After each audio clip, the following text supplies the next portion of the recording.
A very good evening and welcome. It's gone just after 7 p.m. on this Monday evening, Central African time. It's good to be with you. Hashtag gsportLIVE as we bring back the big interview.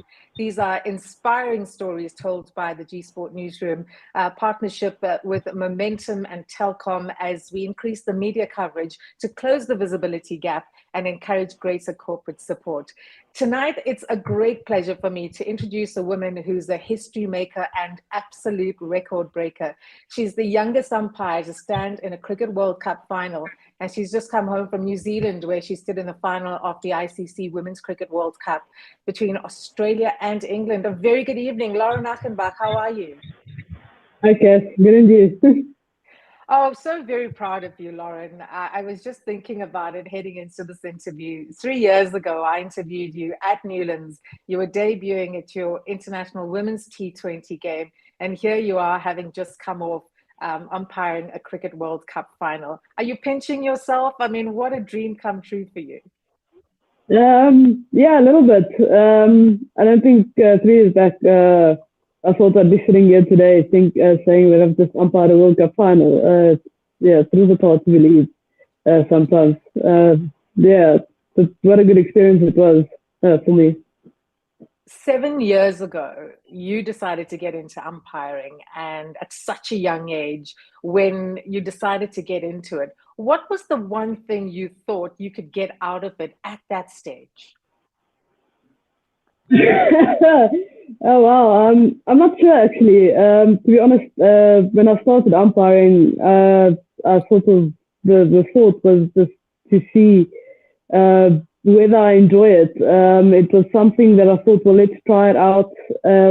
Basically, not having much in mind, and I never really thought I'd enjoy it as much as I did. So, basically, when I went into umpiring, I somehow didn't think it was going to last as long as it did already. So far, but I think basically once I actually started going to the tournaments and stuff, where some of the guys said, "Hey, listen, you need to kind of realize you can do something with this." I think that's when I started realizing, right, if I actually start putting in the work and stuff, I could look at these kinds of tournaments like the World Cup and all that. But that probably came only about a year or so after I actually started umpiring. When you have a look at the early days, what inspired you and what motivated you to keep learning? Because when you got into umpiring, it's because it wasn't really working out from a playing perspective. So it would have taken quite a bit of commitment from you, from your side, to be able to chart another way in cricket for yourself. Yeah, definitely. I think there were quite a couple of factors. I think around the sort of my support system that I had locally at Newlands. At first, they were really pushing me to do the best I can to make sure that simple things like your law knowledge is in place, all those kind of things, and then into your tournament, some guys from CSA, that would call our umpires managers at the tournament, the same thing, were really pushing me, and then I think at some point, when I started seeing female umpires on the TV, I think that also kind of kickstarted the fact that, hey, if I work hard enough, there's definitely opportunity that one day I'll be able to stand there with them on TV, It's incredible you say that, because you can't see it you can't believe it until you see it. And then when you see her there, you see that woman, and you suddenly find that visibility gap is closed and there is a real chance for you to get in. What was the biggest highlight for you when you realized that internationally this could become quite a big career opportunity for you? When was that day, that match that you knew, hey, this is it? Probably my debut at Newlands that you just spoke about earlier. I think that's when it sort of hit that things are really starting to go forward now. And I think, again, the guys around me made me, at that stage, helped me realize that this is like the beginning of something, something big. So if I keep working hard and, listening to the advice given to me and working on just improving myself, you can actually go quite far in this. Got to give Cricket South Africa credit when it comes to the upskilling of match officials. And I've seen that over the years. Many umpires have gone through the various programs of Cricket South Africa. Are you sensing that you're getting the similar support from the officials that are in charge of these umpiring programs? Yeah, definitely. Locally, like I've previously mentioned, the support system I've had around me was just phenomenal in me coming through the ranks of the umpiring.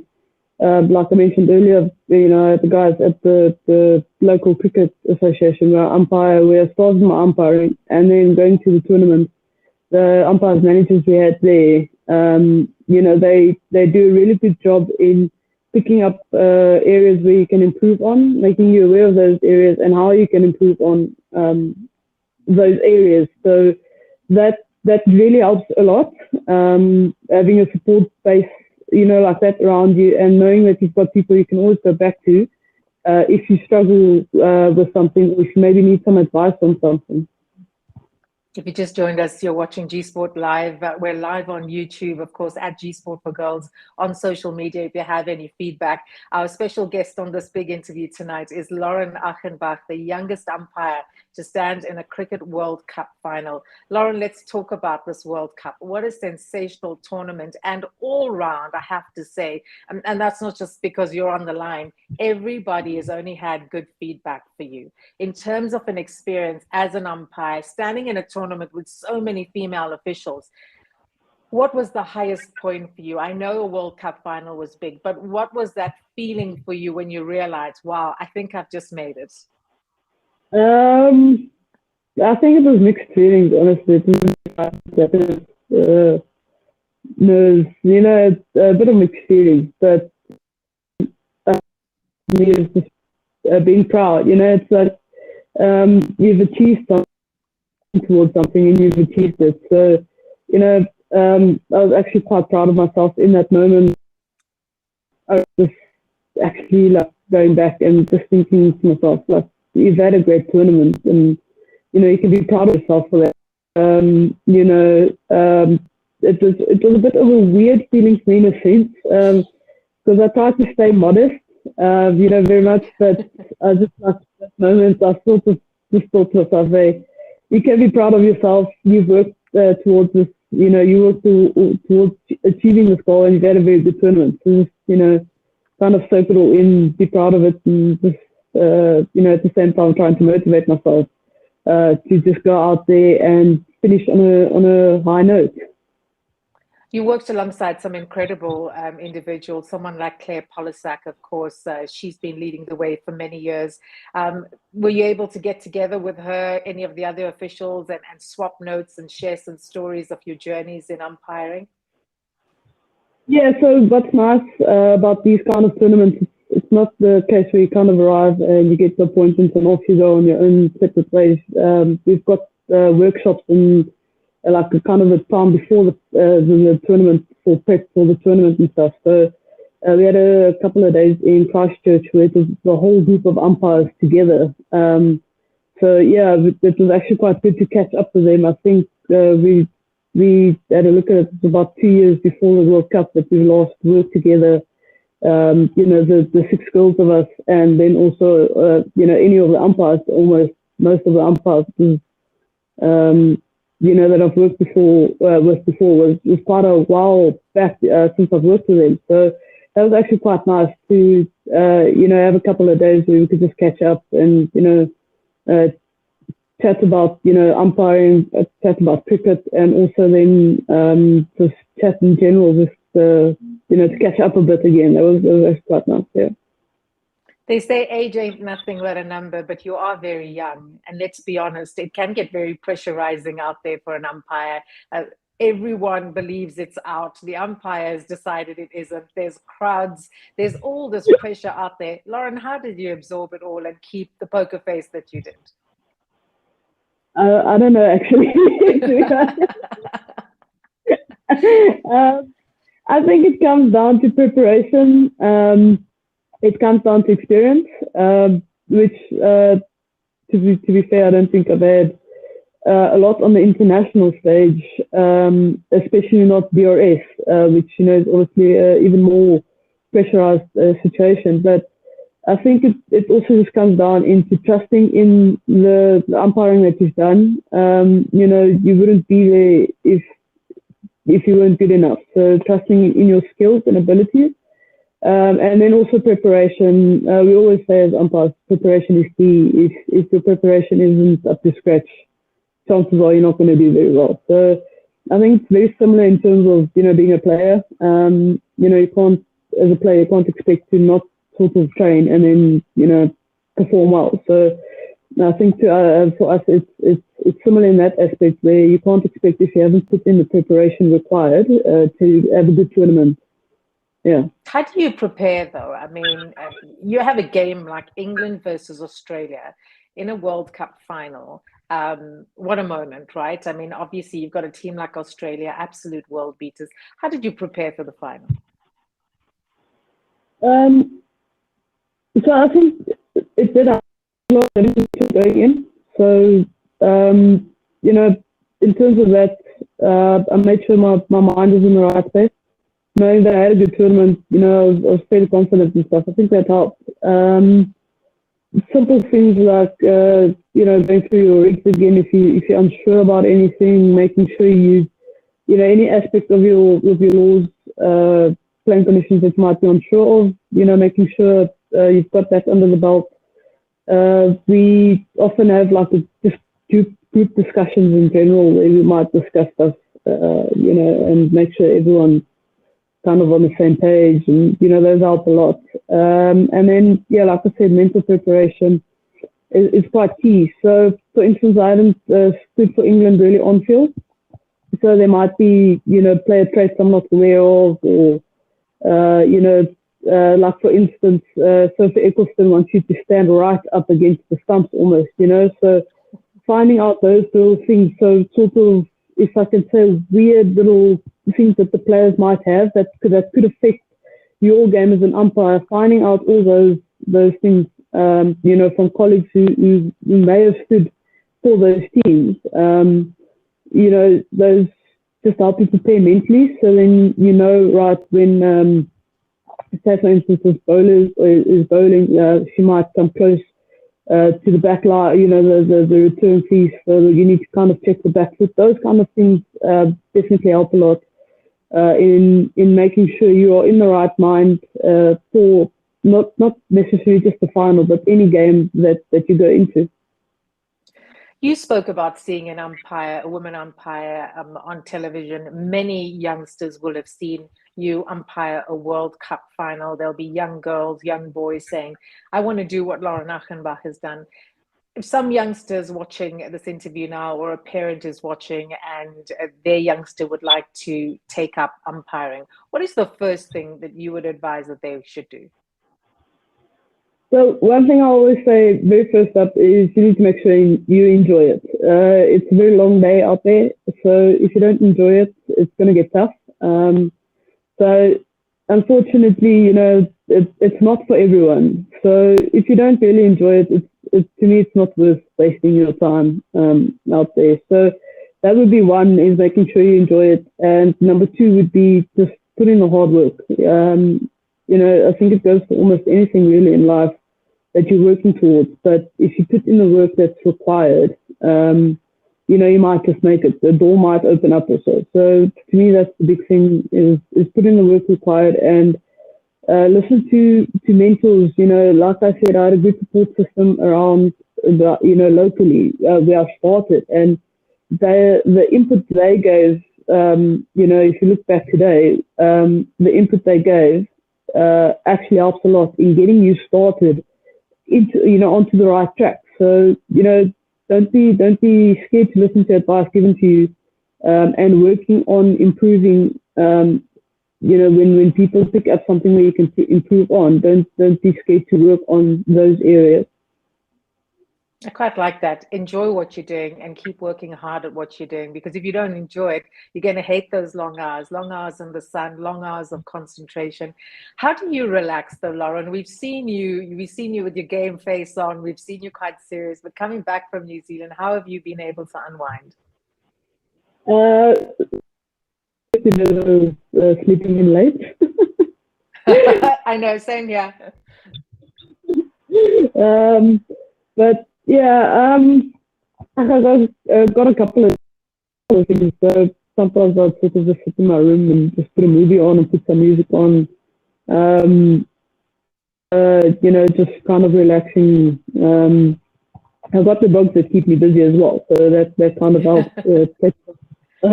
and play with them a bit. I've tried taking up golf. I'm still working on it. Going out, but currently I'm only on the driving range just to try and get the ball straight at least when I hit it. That's out already. So hopefully not too long I'll be on the golf course as well. But that's the other one. Yeah, I think that's basically it. Spending some time with family and friends as well. Helps you unwind. Yeah. I'm sure they're very proud as well. But you head off shortly, don't you? You're heading off to Dubai. Yeah, in about a week's time, yeah. The Fairbreak Global Tournament. That should be great. I love how these new tournaments are coming along, closing the visibility gap. Are you excited about what's happening in women's cricket internationally at the moment? Yeah, definitely. So, when I was in New Zealand, it was quite awesome to see, you're walking around on the streets and like there's just, advertisements for the tournament all over the show. It's like where you go, you see green, red, and white, which is the colors of the tournament. It's like all over, which I honestly, I love seeing it because it just shows the effort put in that's being put into marketing women's cricket, marketing tournaments such as the Women's World Cup to try and get the fans in. Some of the crowds we had were just, magnificent. Which I think it definitely, and especially if you look at the final, I think it was sold out if I remember correctly. So, yep. Those efforts are really paying off, and it's good to see a tournament like this Fairbreak tournament where they're trying to grow the women's game as well. So it's good to see other, organizations coming in and trying to also promote women's cricket on an international stage, Before I let you go, and I know you've achieved a couple of great highlights in your short international umpiring career so far, what is the biggest dream? What is the one match you could umpire when you go, this is massive for me?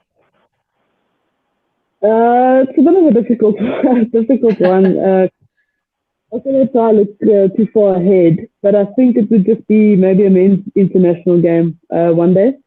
And then that's basically it for now. And then maybe when we get there, we can look further if there's anyway further from there. Well, I think there's a long way further for you, Lauren. Just the way you've gone about your work ethic, your success rate as an umpire.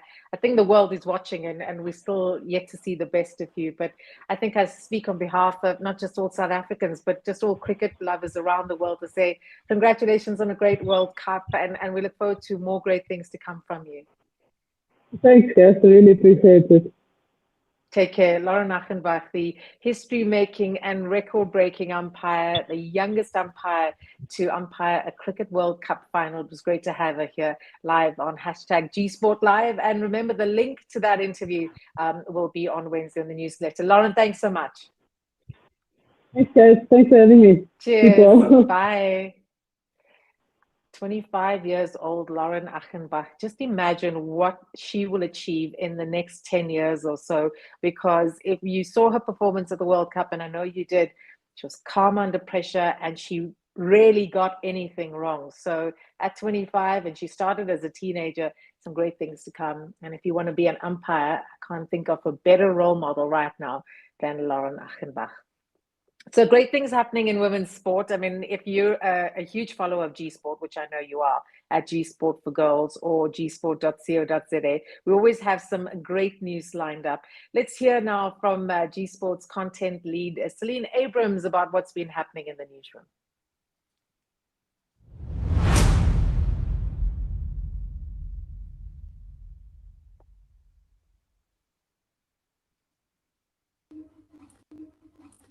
Hello everyone. This week's leading weekend,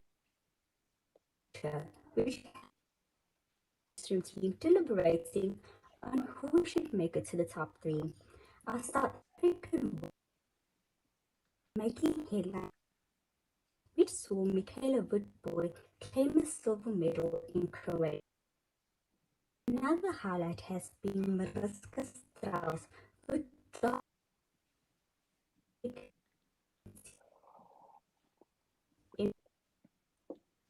the ASA National Championships, which took place over the past weekend, have been incredible, where we have seen rising stars dominating the field. Lucas Sejodiso walked away as the 800 meter as well as the 1500 meter SA champion. And this week, we look forward to the Telkom Netball League, which kicks off on Wednesday. And we also look forward to bringing you our media review of our reviews to at gsport for girls across social media, where we will share the newsletter link for you to subscribe and stay up to date with the latest women in sports news across the globe. You can also go to www.gsport.co.za, where you can register a free membership and chat about your career in sport. Show me a harder working woman in sport media than Celine Abrahams, the G Sport content lead, telling us what's happening, just how busy a weekend it's been. And I'll tell you what's exciting for me is women in athletics in South Africa at the moment. They're absolutely tearing up the track, and wonderful to see live coverage of that on our World of Champions Supersport. And speaking about Supersport, there's some great Telkom Netball League action coming up starting on Wednesday on Freedom Day, the 27th of April. Our own Babsie Kutwana was at the Telkom Netball League launch last week, and she chatted to Telkom's Masingita Mazibuko about what the sponsorship means to Telkom and why they invest in netball.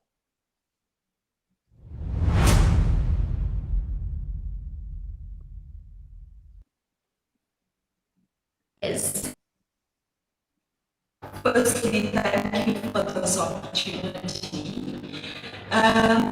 Looking at this year, we have come off, playing in a bubble. And this year we'll be able to have spectators, and this, in essence, pushes back. So really, I guess the hope for this year is one, to be wider of the audience that we actually look at, but also is in terms of the game on the court, and that they actually stretch themselves, because when you have supporters you push that much more.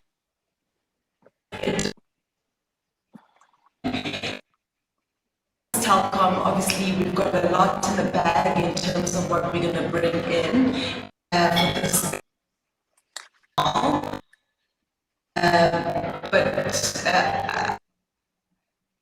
I'm not going to reveal too much, I think, in that respect. But I think the key thing is our fans are entertained, but also the players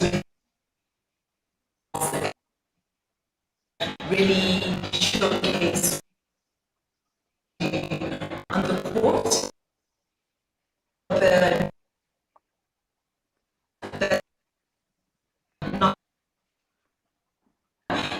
so of the girls court are able to operate and the greatest ability and be seen that opportunity. Fantastic doubleheader coming up on Wednesday, the 27th of April. The Queens versus the Aloes and the Stars versus the Jaguars. Those two games kicking off at 10 and 12 respectively. And then an opening ceremony at 2 p.m. So if you're in KZN and you're vaccinated or you have a negative COVID test, please go down and support the girls. Tickets are between 10 and 20 Rand. Telkom really putting some good support behind netball. Of course, Netball World Cup year coming up next year. So it's all netball, also all cricket, because the T20 Women's Cricket World Cup will take place in South Africa next year. So a World Cup country, that's what you can call us. And we're really, really excited here at G Sport. Every single day, the G Sport newsroom in partnership with Momentum and Telkom just churning out the best news possible, because the only way we can close the visibility gap is really by increasing media coverage and encouraging greater corporate support. It's been the vision of G Sport since 2006. We really just keep it simple. Is everyday positive daily action can make a difference and close the visibility gap. My name is Kass Naidoo. I'm the founder of G Sport. A great pleasure to be with you tonight. Before you get off YouTube, please hit that subscribe button and remember to follow us at G Sport for Girls across social media. From all of us here at the G Sport newsroom, a very good night until next time.